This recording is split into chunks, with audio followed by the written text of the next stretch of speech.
Olá, tudo bem com você? Está começando o MPTV, o seu canal de comunicação com o Ministério Público da Paraíba. No programa de hoje, você vai ver uma reportagem sobre as medidas que vêm sendo adotadas pela Promotoria de Justiça de Defesa do Meio Ambiente e Patrimônio Social para melhorar a mobilidade urbana em João Pessoa. Também vai ver matérias sobre a ação ajuizada pela Promotoria de Itabaiana para obrigar o gestor a municipalizar o trânsito e sobre o programa de localização e identificação de desaparecidos, que está em fase de implantação no Ministério Público Estadual e foi apresentado no seminário sobre crianças desaparecidas, promovido pelo CRM. No estúdio, vamos receber o promotor de justiça Eduardo de Freitas Torres.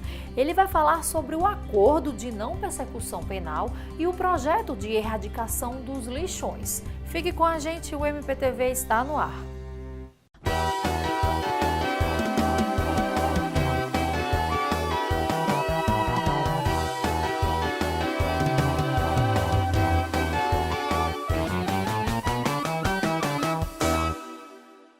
Ter um trânsito organizado e seguro é um direito e para garantir isso no município de Itabaiana, a Promotoria de Justiça adotou uma série de medidas. A última delas foi o ajuizamento de uma ação civil pública, é o que você confere agora. Falta de sinalização, carros estacionados em esquinas e nenhuma fiscalização por parte da Prefeitura do município. Esse é o trânsito de Itabaiana, que pode ser melhor descrito por quem mora no local. É ruim demais. Na terça-feira, carro anda aqui, dentro da feira. Carro, moto, anda, não respeita ninguém, não. A gente vê a hora de ser atropelado, morrer mesmo e ficar por isso mesmo. Já houve acidentes, as pessoas não respeitam, ali tem umas linhas que dividem os feirantes dos pedestres, dos veículos, aqui está um caos total. Para resolver a situação, o Ministério Público da Paraíba, através da promotora de justiça Miriam Vasconcelos, recomendou que o município de Itabaiana municipalizasse seu trânsito. A primeira ação aconteceu em 2014, com a assinatura de um TAC, Termo de Ajustamento de Conduta, que acabou sendo descumprido pelo ex-prefeito. Convidei a então prefeito da época, em 2014, para celebrar um TAC visando a municipalização do trânsito. E ele firmou o TAC, no entanto, não cumpriu no prazo estabelecido, né? Foram expedidas várias notificações, ofícios e todos sem resposta. Com o descumprimento do TAC, o MP ingressou com uma ação civil pública, que foi julgada procedente por parte da Justiça. Em 2016, eu tive que judicializar, porque eu realmente só judicializo se não houver chance de resolver o problema de forma amigável. Judicializei, interpus uma ACP de obrigação de fazer e, quando entrou a nova gestão, né, o prefeito já tomou algumas providências para criar a Secretaria de Mobilidade Urbana, né, e a sentença saiu recentemente, determinando ao município que municipalizasse seu trânsito de acordo com o artigo 24 do Código de Trânsito, que assim recomenda. O atual prefeito de Itabaiana afirmou que a prefeitura já está tomando as devidas providências e não vai recorrer da decisão judicial. Até porque a lei de municipalização do trânsito local já foi sancionada pela Câmara Municipal. Já em fevereiro de 2017, criamos a Secretaria de Mobilidade Urbana, que não existia até então. Então, com essa Secretaria de Mobilidade Urbana, já não era a municipalização, mas era o primeiro passo, já era uma secretaria. Podemos, com isso, em dias mais cruciais, como o dia da feira, que é a nossa terça-feira, que é uma dificuldade muito grande, onde advém carros de outros municípios, então o trânsito ficava realmente um caos. Então, começamos a trabalhar também na terça-feira com agentes, disciplinando o trânsito, disciplinando áreas onde esse pessoal deveria estacionar. Quando é agora, no dia 31 de outubro de 2018, o Conselho Estadual autoriza a municipalização do trânsito em Itabaiana. Nós já, em novembro, mandamos o projeto para a Câmara. O projeto, sim, aí já o projeto de municipalização do trânsito. Aprovado esse projeto em novembro, quando foi agora no dia 20 de dezembro, já sancionamos a lei da municipalização do trânsito. E agora, no dia 14 de janeiro, já empossamos o nosso superintendente. O Cícero agora espera que as leis de trânsito comecem a ser cumpridas na cidade. Ele, que é mototaxista, diz que já perdeu muitos clientes com o tráfego caótico nos dias de feira. Para quem tem moto fica mais difícil estacionar, tem que procurar lugar. Se estacionar em lugar que não deve, é multado sem saber, sem sinalização, sem placa de aviso e tal, placa de pedestre, para passagem de pedestre, aí vem não tem, aí fica ruim. Pode haver acontecer um acidente. A isenção da responsabilidade de muitas prefeituras de municípios do interior sobre o seu trânsito acaba trazendo prejuízos irreparáveis para a população. Por isso, além daqui de Itabaiana, o MPPB também obrigou o município de Juripiranga a municipalizar seu trânsito. Em Juripiranga, o prefeito celebrou o TAC em 2014, né, e já está com 95% cumprido. Está faltando apenas detalhes para que o trânsito de Juripiranga esteja completamente municipalizado. No próximo bloco, não perca as reportagens sobre mobilidade urbana em João Pessoa e as medidas que estão sendo adotadas pelo MP em relação ao desaparecimento de pessoas. Não saia daí. Câmara Municipal de João Pessoa de portas abertas. Por aqui, o trabalho não para.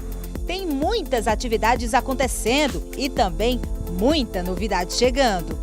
A TV Câmara está com novos cenários e nova programação. A gente vem com mais cidadania e novos conteúdos educativos.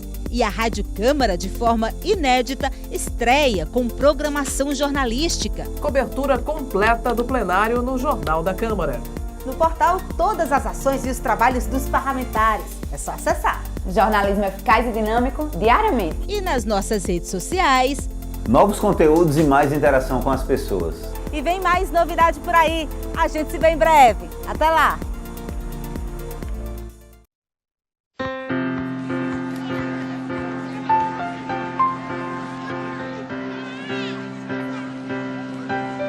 O que passa pela Câmara fica para você. Câmara Municipal de João Pessoa.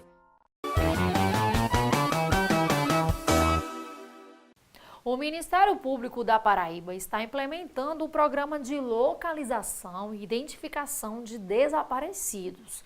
Em fevereiro, a instituição apresentou esse programa no seminário promovido pelos Conselhos Federal e Regional de Medicina sobre crianças desaparecidas.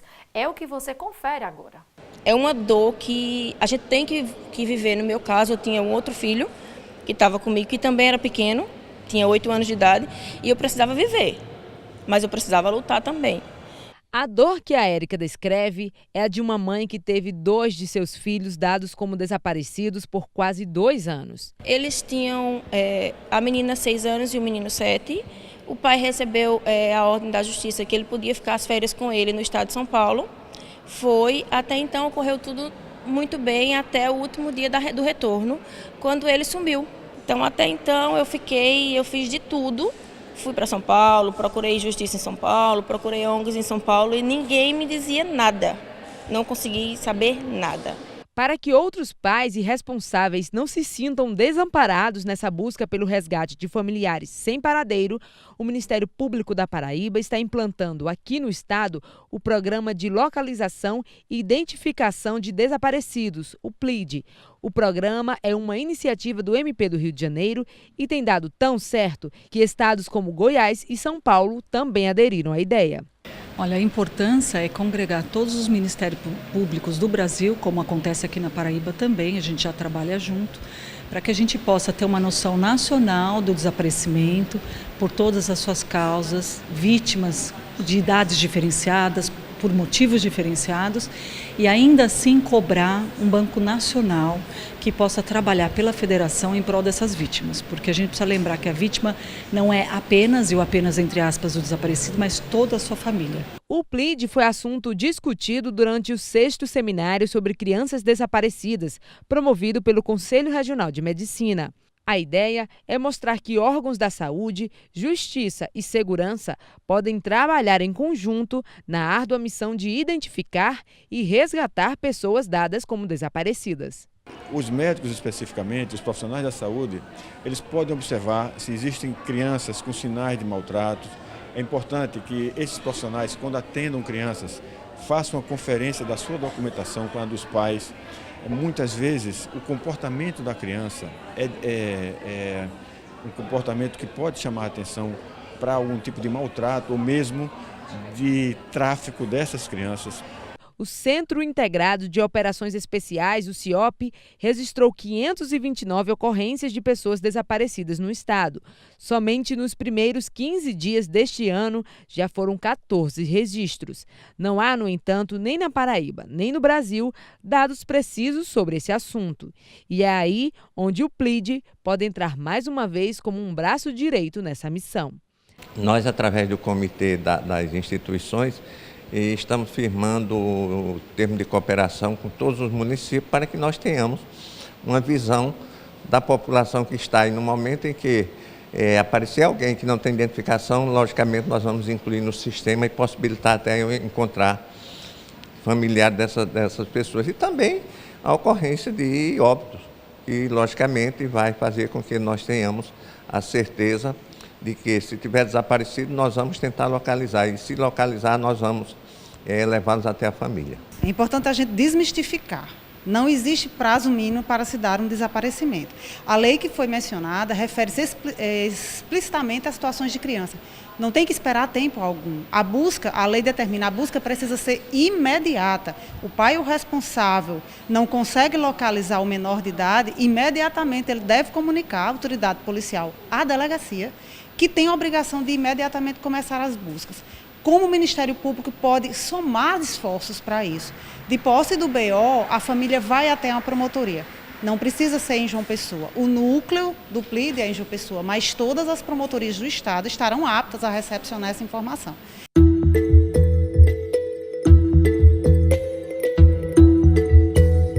A Lei 11.259 de 2005 garante aos pais ou responsáveis o direito de acionar imediatamente a polícia em caso de desaparecimento de criança ou adolescente e determina que os órgãos competentes comuniquem o fato imediatamente aos portos, aeroportos, companhias de transporte interestaduais e internacionais, fornecendo a eles todos os dados necessários à identificação do desaparecido.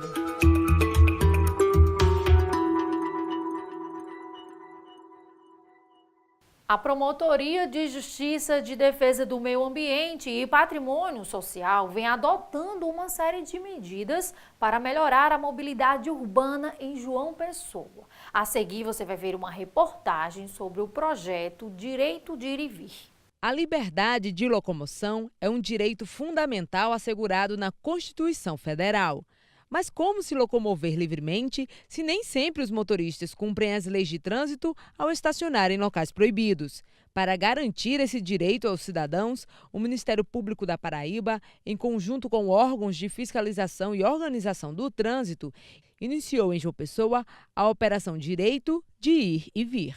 Que é uma operação visando a segurança viária, garantia da mobilidade urbana, certo? E humana no âmbito do município de João Pessoa, e ela está sendo feita em conjunto com o Ministério Público, com a Lei Seca, com o BPTran, com o Detran, com a CEMOB, a Guarda Municipal e a Polícia Militar.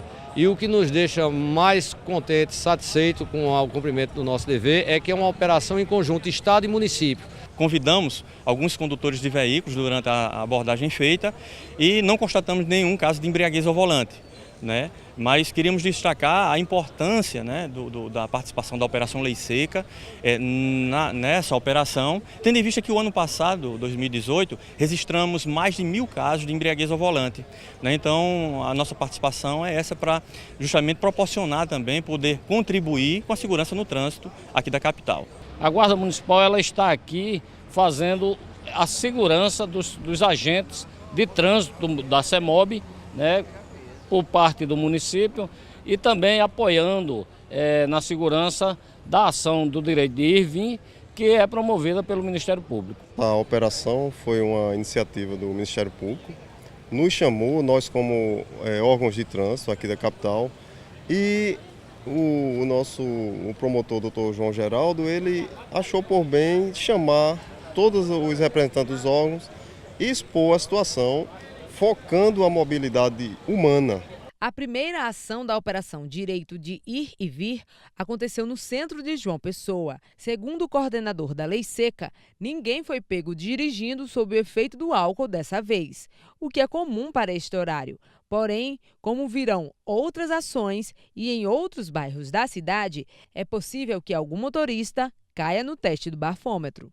Existe um dado muito importante que a gente levanta, porém não temos como mensurar, não temos como colocar no papel, que é a quantidade de pessoas que tiveram as suas vidas preservadas a partir do momento de uma fiscalização da Operação Lei Seca, em que tiramos de circulação um condutor embriagado. De acordo com João Geraldo, o local e a hora das próximas ações só serão informados nos dias da operação. Começamos a primeira etapa dessa operação e que ela vai acontecer em qualquer dia da semana, qualquer horário, qualquer turno, independente de aviso e de se saber onde é. E ela é aplicada independente de quem quer que seja. O único fator a ser observado é quem for encontrado cometendo infração de trânsito ou qualquer outra ação delituosa que em questão de flagrante está a Polícia Militar também que poderá absorver.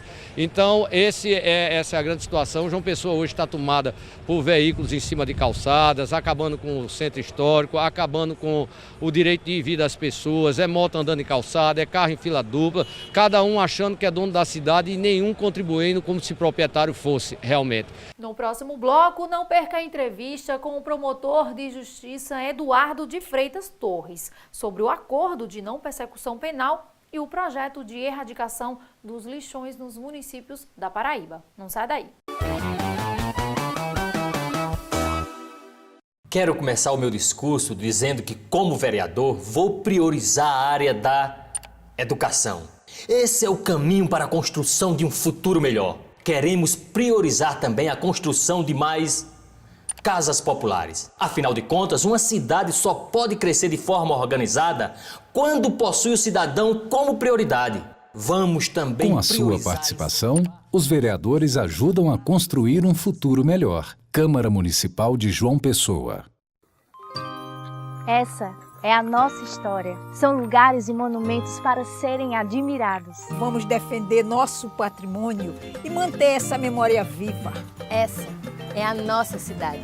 São praias e espaços verdes para curtir a natureza. Com a Câmara Municipal, vamos cuidar e preservar nossas belas paisagens. Se João Pessoa é o seu lugar, junte-se a nós. E vamos espalhar cuidados por aí. João Pessoa é o nosso lugar e a gente cuida. Nesta edição, recebemos em nosso estúdio o promotor de justiça Eduardo de Freitas Torres. Ele é coordenador da SECRIMP, a Comissão de Combate aos Crimes de Responsabilidade e Improbidade Administrativa. Ele vai falar sobre o acordo de não persecução penal e o projeto de erradicação dos lixões que vem sendo implementado pelo Ministério Público Estadual e municípios paraibanos. Promotor, seja muito bem-vindo ao nosso estúdio. Olá, Bruno. Inicialmente eu gostaria de externar minha satisfação de poder participar mais uma vez desse veículo de comunicação do Ministério Público para com a sociedade. Promotor, vamos começar a entrevista explicando o que é um acordo de não persecução penal? O acordo de não persecução penal, inicialmente eu acho pertinente a gente descrever o que é a persecução penal do Ministério Público, para a sociedade compreender o que é o acordo de não persecução penal. A persecução penal acontece quando alguém comete o crime e cabe ao Ministério Público o poder-dever de mover a ação penal contra essa pessoa. Então, nesse momento, acontece a persecução penal. E o acordo de não persecução penal é prévio ao início propriamente dito da persecução penal. É um pacto que o Ministério Público faz com o investigado, aquele que em princípio cometeu um crime, de ele não ser processado, desde que cumpra algumas determinadas condições. E quais são as situações que podem ser feito o acordo de não persecução penal? O acordo de não persecução penal ele é voltado para crimes de menor potencial ofensivo, de menor repercussão social. Aqueles crimes em que a pena mínima não ultrapassa 4 anos e que não envolva violência nem grave ameaça. Então não se faz acordo de não persecução penal com graves crimes, como por exemplo homicídio, estupro, roubo, esse tipo de crime que tem uma repercussão social acentuada, muitos dos quais são considerados inclusive hediondos, não cabe o acordo de não persecução penal. Que o intuito do Conselho Nacional, ao disciplinar o acordo de não persecução penal na resolução 181 de 2017, foi exatamente desafogar o Poder Judiciário com causas de menos repercussão, para que o Poder Judiciário julgue tempestivamente aquelas causas mais graves, os crimes mais graves, que infelizmente há uma constatação que o processo penal ele demora muito para chegar ao seu fim, para que o condenado ele, de fato passe a cumprir uma pena. E caso esse acordo seja descumprido, o que acontece? Em caso de descumprimento do acordo não persecução penal, o Ministério Público vai voltar ao status quo, ou seja, vai iniciar a persecução penal contra o investigado, ou seja, irá mover a denúncia contra aquele que descumpriu o acordo.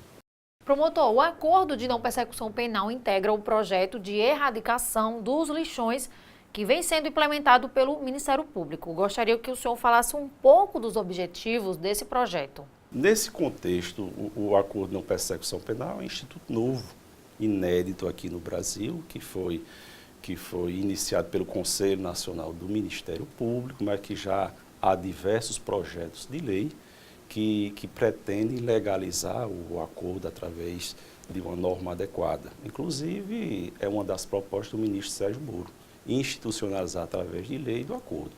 Então, nós aproveitamos esse grande instituto para resolver um problema secular no estado da Paraíba, que é o lançamento de resíduos sólidos.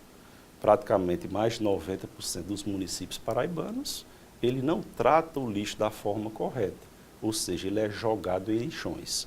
Então, em tese, todo e qualquer prefeito que lança o resíduo sólido sem o cuidado necessário em lixões, ele está cometendo um crime. Então, o acordo de não persecução penal ele vai incidir exatamente nisso, na recuperação da área degradada e no encerramento dos lixões no estado da Paraíba. Esse é o grande intuito do nosso projeto, acabar com os lixões através do acordo de não persecução penal. Promotor, quantos prefeitos já assinaram esse acordo até o momento e qual é a meta do Ministério Público Estadual? O nosso projeto ele é extensivo ao estado da Paraíba como um todo. Nós dividimos o estado da Paraíba em 6 micro-regiões, fizemos na primeira e na segunda região, que envolve aproximadamente 70 municípios. Então, desses 70, apenas um ainda não assinou, mas já está com a audiência marcada. Então, há uma adesão praticamente de 100% dos municípios do estado da Paraíba. Além desse acordo, o projeto também prevê um termo de ajustamento de conduta, que é o TAC. Fala um pouco mais sobre isso. O acordo que o Ministério Público faz com o prefeito de não persecução penal é dele acabar com o lixão.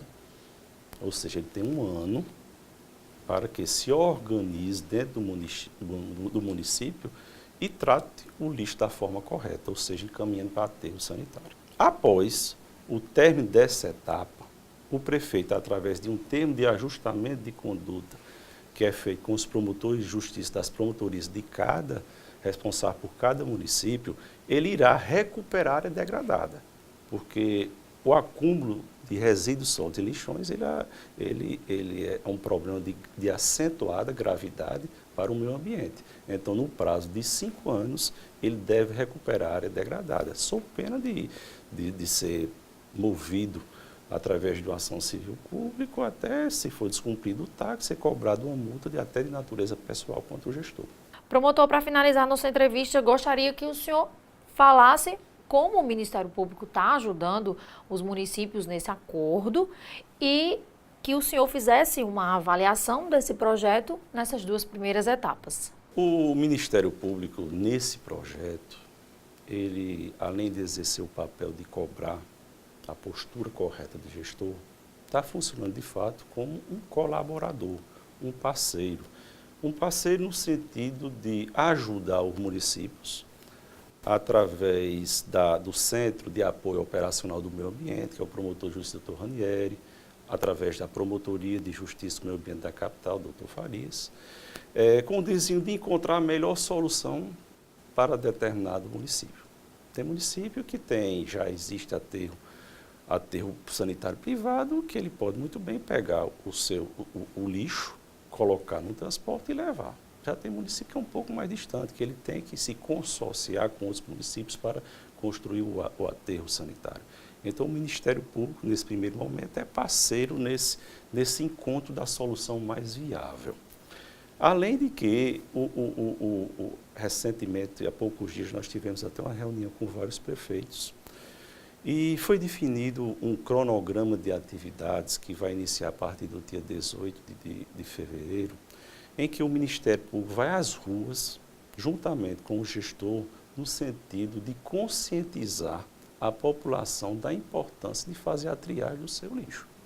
Então, se cada cidadão ele contribuir com sua exatamente a coleta seletiva, contribuir, exercer o papel de cidadão, separando o lixo orgânico do inorgânico, do reciclável, esse problema do lixão, ele sem dúvida alguma, ele será de grande forma minimizado.